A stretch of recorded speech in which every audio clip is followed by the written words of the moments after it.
Sahabat Sang Sabda yang terkasih, bacaan dan renungan hari Minggu biasa kelima, Minggu 6 Februari 2022. Bacaan Injil diambil dari Injil Lukas, bab 5, ayat 1 sampai 11. Pada suatu kali, Yesus berdiri di pantai Danau Genesaret, sedang orang banyak mengerumuni dia hendak mendengarkan firman Allah. Ia melihat dua perahu di tepi pantai. Nelayan-nelayannya telah turun dan sedang membasuh jalannya.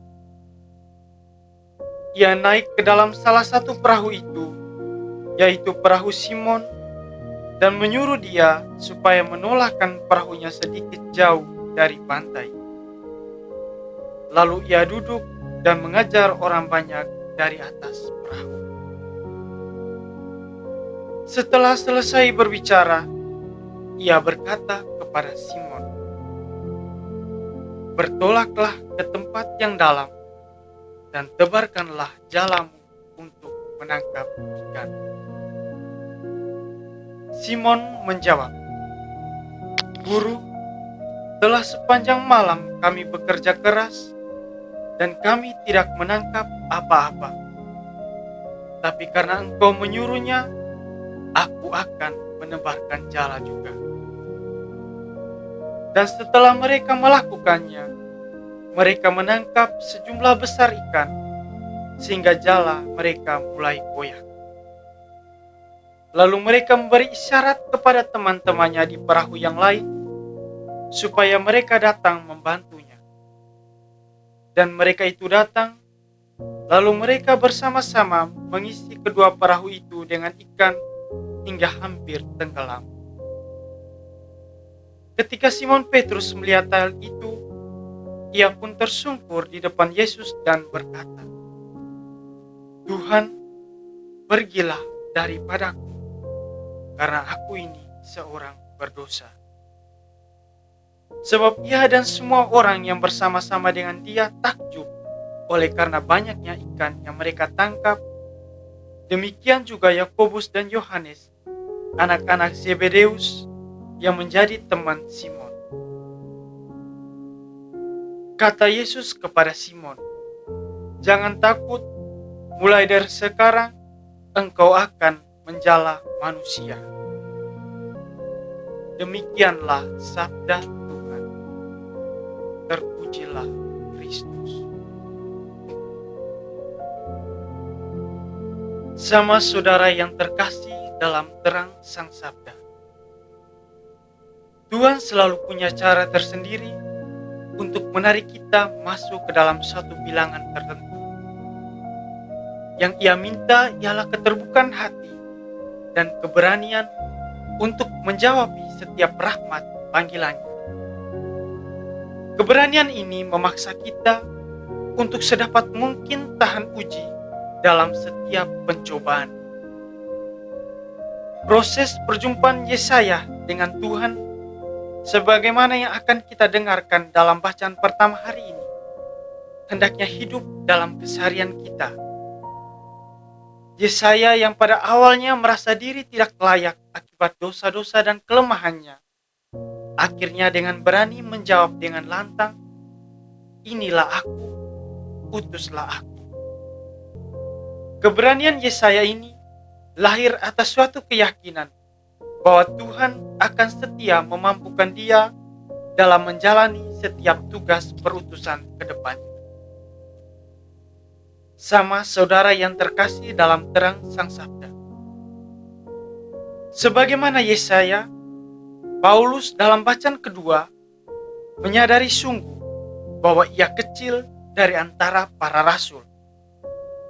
Kepada jemaat di Korintus, Paulus tidak segan-segan menyampaikan bahwa Kristus adalah dasar penghayatan hidup yang benar. Penghayatan akan hidup yang benar ini kemudian diwujud nyatakannya dalam totalitas pelayanannya kepada jemaat di Korintus. Ia menyadari semua hal yang dibuatnya bukanlah berasal dari dirinya sendiri, melainkan karena Roh Kudus yang menggerakkannya.